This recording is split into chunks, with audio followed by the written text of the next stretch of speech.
बिस्मिल्लाहिर्रहमानिर्रहीम।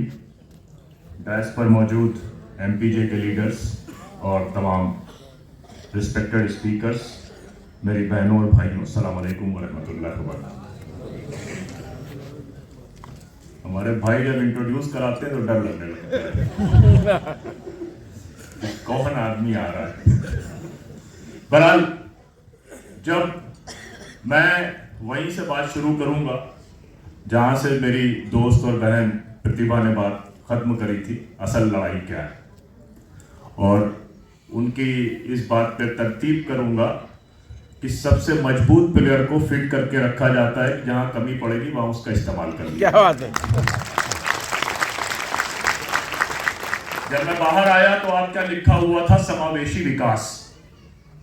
समावेशी विकास का मतलब इंक्लूसिव डेवलपमेंट, और उस इंक्लूसिव डेवलपमेंट को अगर कहा जाए तो वो सबका साथ सबका विकास भी है। गलत कह रहा हूं, सही कह रहा हूं? उस सबके साथ और सबके विकास के नारे को हमने 2014 में सुना। 2013 से उस नारे की गूंज शुरू हुई और 2014 में वो नारा लगाया गया। और 2014 में उस नारे के साथ जब ये सरकार गद्दी पर आई और जिस वक्त 26 मई को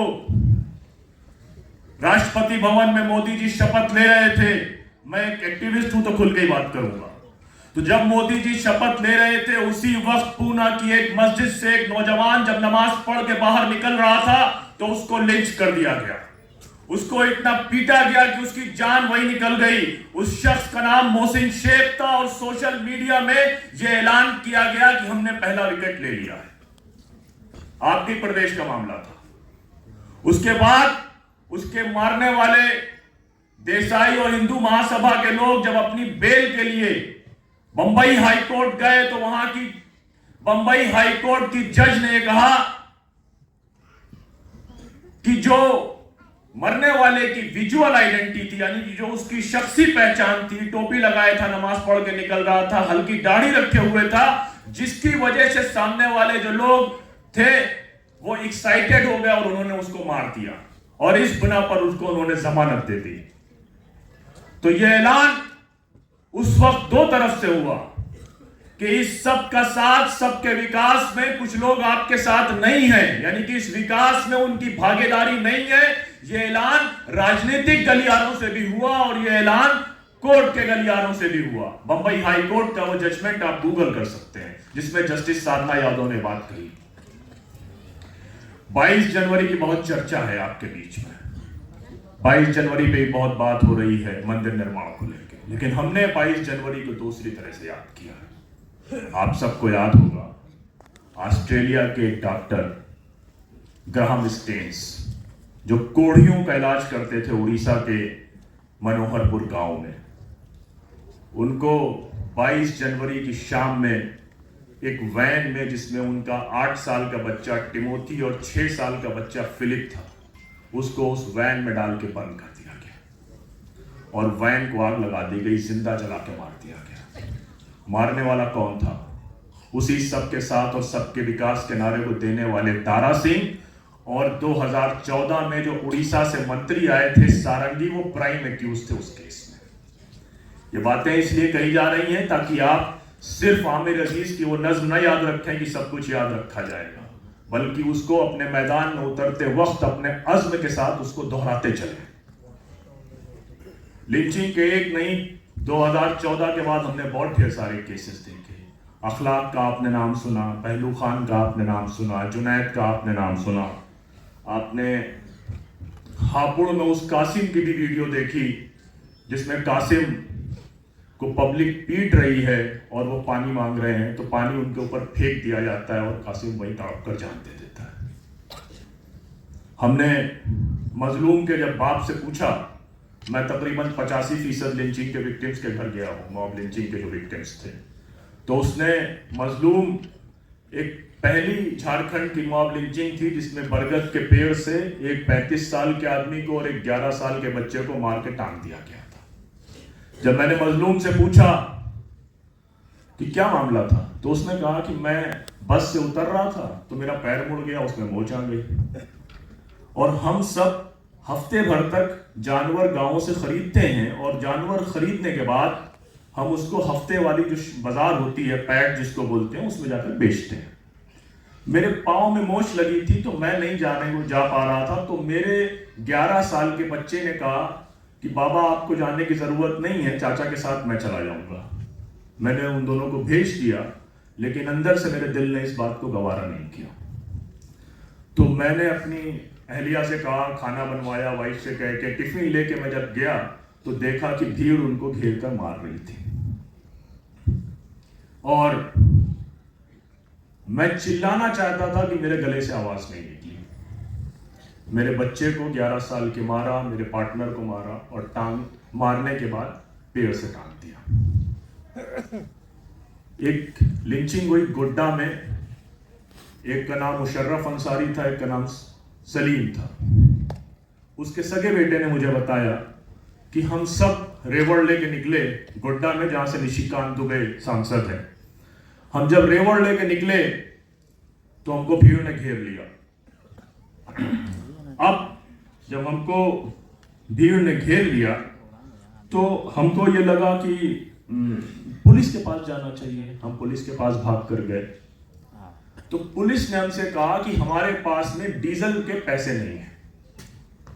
हम एक रिश्तेदार के पास गए, उससे पैसे लिए, 2000 रुपए जब पुलिस को रिश्वत दी और जब वापस पहुंचे तो पता चला कि मेरे बाप की 16 जगह से और मेरे चचा की 19 जगह से हड्डियां टूटी हुई थी। पोस्टमार्टम रिपोर्ट से मालूम चला और उनकी लाशें जमीन पर पड़ी हुई थी। अब ये सब बातें आपके सामने हैं। आपने सुना होगा कि रामनवमी में आजकल एक नया प्रैक्टिकल शुरू हुआ है। रामनवमी में 2018 से एक नया प्रैक्टिकल शुरू हुआ है और वो प्रैक्टिकल ये है कि रामनवमी का त्यौहार अगर एक दिन है तो उसको एक्सटेंड करके 4 से 5 दिन लाया जाएगा और हजारों लोगों की भीड़ इकट्ठा करी जाएगी। बिहार में 8 शहरों में दंगा हुआ। 2022 में सबसे ज्यादा हमने उसको देखा कि 22 अलग अलग शहरों पे एक बड़ी भीड़ ने मस्जिदों के सामने हमला किया, जिसमें खरगोन थे, उस करौली राजस्थान में, खरगोन सिंधवा मध्य प्रदेश में और हिम्मतनगर गुजरात में, जहां वो बड़े दंगों में कन्वर्ट हुए लेकिन छोटे दंगे अपनी स्पीड से चलते रहे। अब मसला ये है कि ये जो 10,000 से 1 लाख तक की जो भीड़ आ रही है वो कौन सी भीड़ है? ये वही भीड़ है जिसका जिक्र प्रोफेसर अरुण कुमार आपके बीच में कर रहे हैं। ये सरकार खुद लोगों को रोजगार नहीं देना चाहती। अगर वो लोगों को रोजगार दे देगी तो 2-2 रुपए के ट्वीट में लोगों को गाली बकने वाले कहां से मिलेंगे?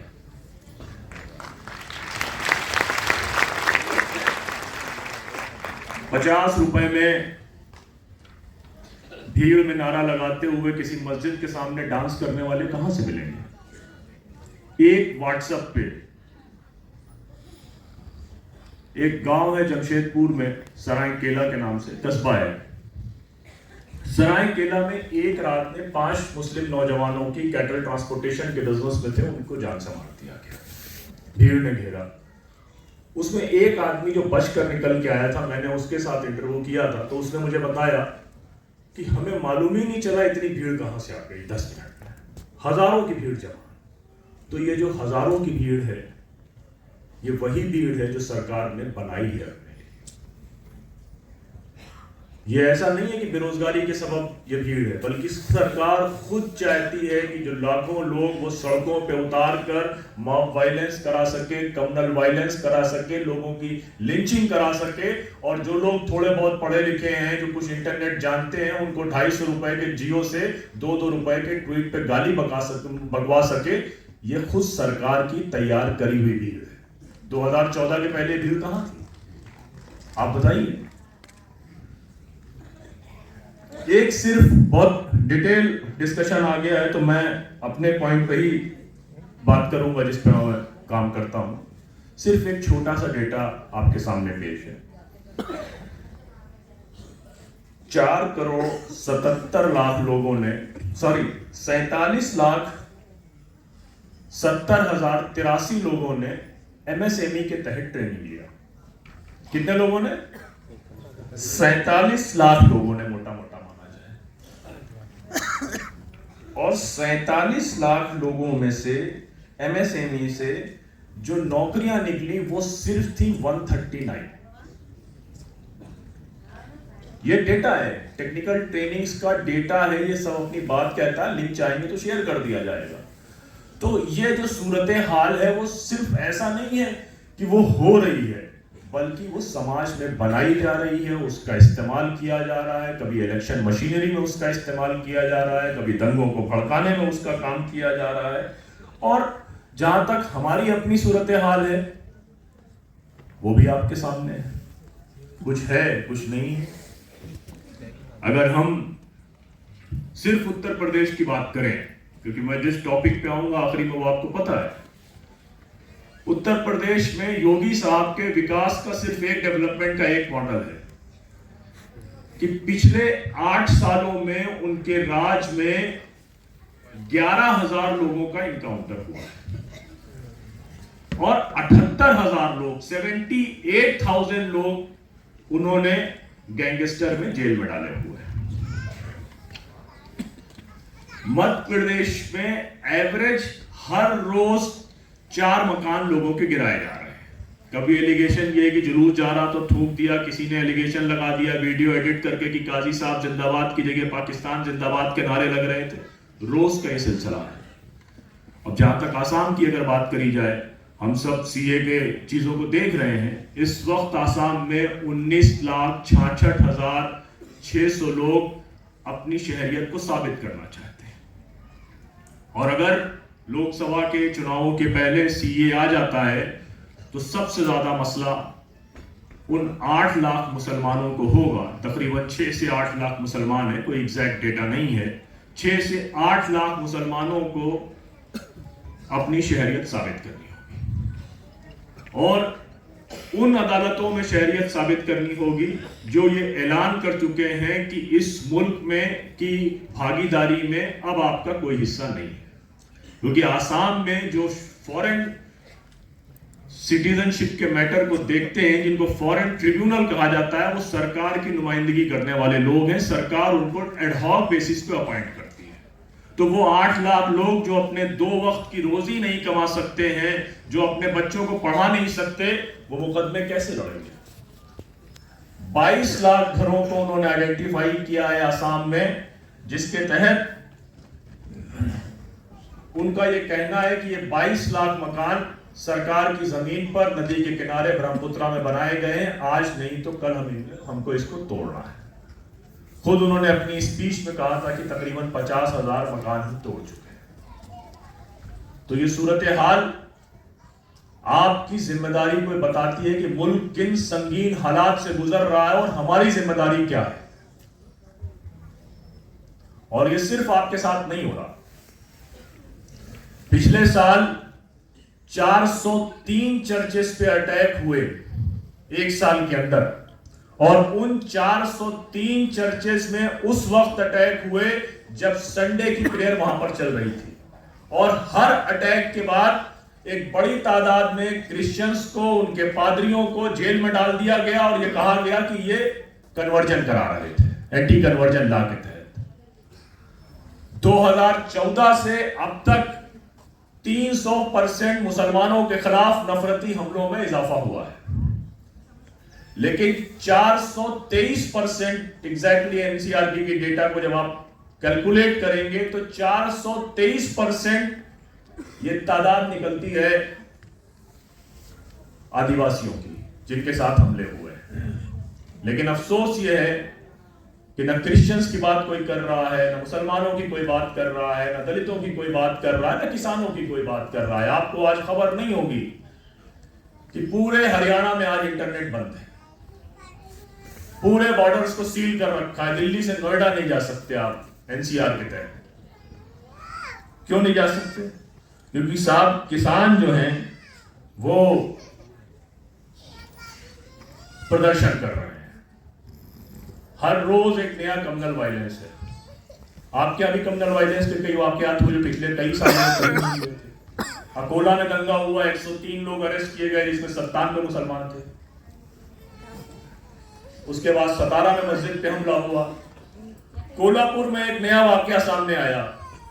कोल्हापुर में 14 पिक्चर हॉल है और 14 के 14 पिक्चर हॉल में जिस वक्त दंगा हुआ उस वक्त केरला फाइल्स चल रही थी। मालूम यह चला कि लोगों ने वहां पता किया कि एक मराठी पिक्चर बनाने वाले को अपनी फिल्म वहां रिलीज करनी थी, तो उसने काफी कोशिशें करी, लेकिन उसको मालूम चला कि भाजपा ने 14 पिक्चर हॉल पूरे बुक करा रखे हैं जिसमें केरला फाइल्स के नाम से नफरती फिल्म दिखाई जाती है। रात के वक्त बसें लग के गांव से लोग बुलाए जाते हैं और दिन के वक्त शहरों के लोगों का टाइम होता है। तो हमला सिर्फ एक तरफ से नहीं है, हमला कई एंगल से है। लेकिन उन सब के बावजूद बहुत ढेर सारी चीजें ऐसी हैं जो ये यकीन दिलाती हैं कि ये मुल्क अभी जिंदा है और ये लड़ाई हम जीतेंगे।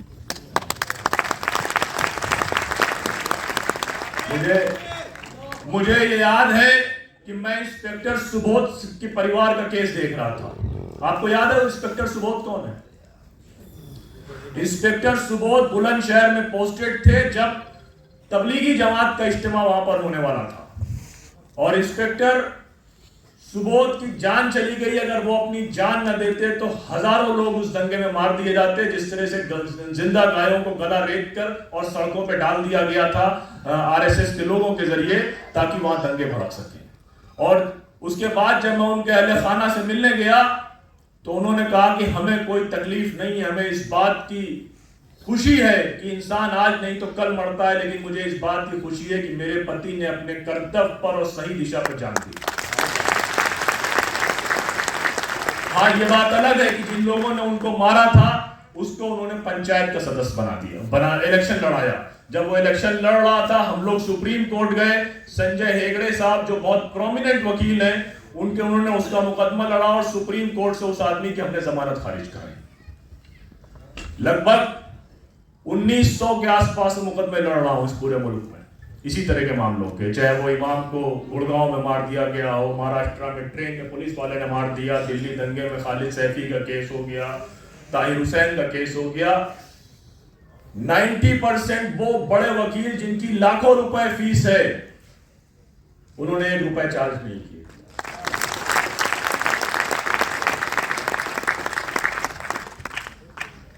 आज शाहिद आजमी की शहादत का दिन है। आज के दिन ही शाहिद आजमी को गोली मारी गई थी। हमको यह याद करना पड़ेगा कि इन जुल्मों का हिसाब हम कैसे ले सकते हैं। सिर्फ रोने से या मरसिया पढ़ने से तो हमारे हालात नहीं बदलने वाले। हम जिस डेमोक्रेटिक सिस्टम में रह रहे हैं उस डेमोक्रेटिक सिस्टम में लोगों की, आवाम की राय की बात है कि आवाम की जो राय होगी उसके ऊपर से हुकूमत होगी। हम सब इंक्लूडिंग मी, हम सब अपने आप को माने तो हम मुजरिम हैं। हम इस मुल्क की बड़ी तादाद को, अक्सरियत को ये समझाने में नाकामयाब रहे कि जो असली, जिनको तुम चुन रहे हो वो असली डकैत हैं, असली चोर वो हैं। हम नहीं बता सकते। हमने अक्सर पढ़े लिखे लोगों ने किया, मैं अरुण कुमार साहब से सुबह यही कह रहा था कि दिल्ली का एक सर्किल है कि 100 लोग प्रोग्राम करते हैं, उसमें से 10 स्पीकर बनते हैं, 90 उनको सुनते हैं, उस 90 में से अगली बार वो 10 स्पीकर बन जाते हैं, 90 सुनते हैं। ये सर्कस चलता रहता है और हमारा आपका भी सर्कस चलता रहता है। हम अपने न दिलों के दरवाजे खोलने को तैयार हैं, न समाज के दरवाजे खोलने को तैयार हैं। अगर हम ये ऐलान करते हैं कि वो रोशन सुबह हमसे ही आएगी तो यहां से निकलकर हमको मैदानों की तरफ जाना पड़ेगा और बताना पड़ेगा कि तुम्हारी नौकरी, तुम्हारे धंधे, तुम्हारे रोजगार अडानी को देने वाली ये सरकार है और इस सरकार को वापस करना है।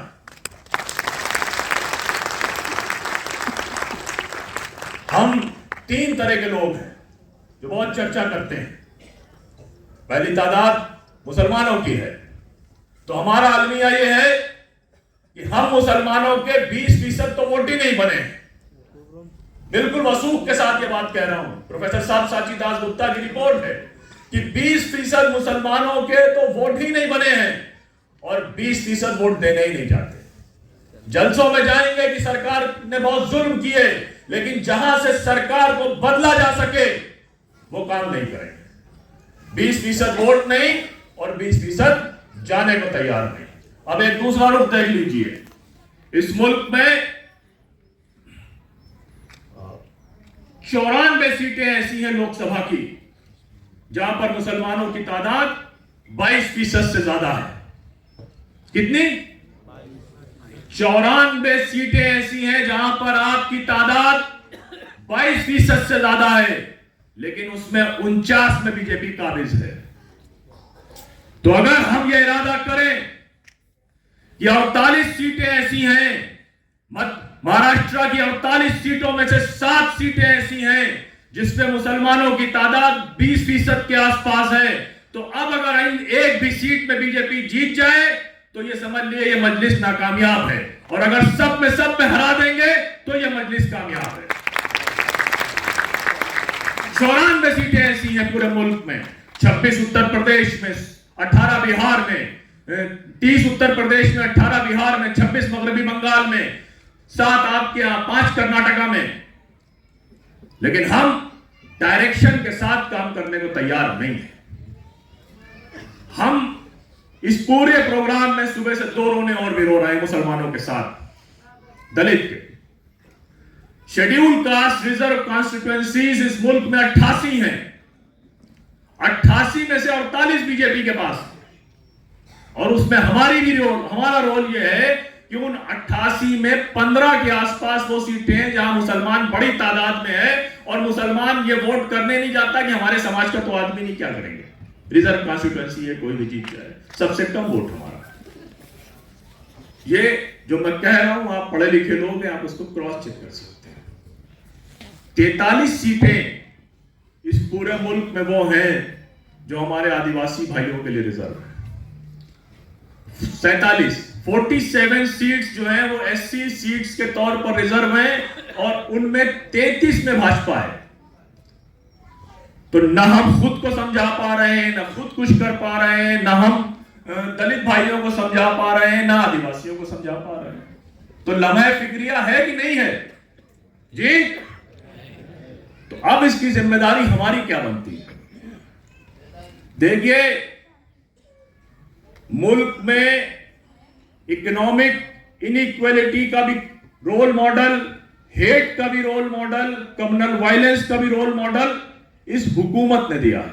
और जब तक हुकूमत नहीं जाएगी, ये बात ठीक है, हुकूमत किसी की भी होगी, हम लड़ेंगे।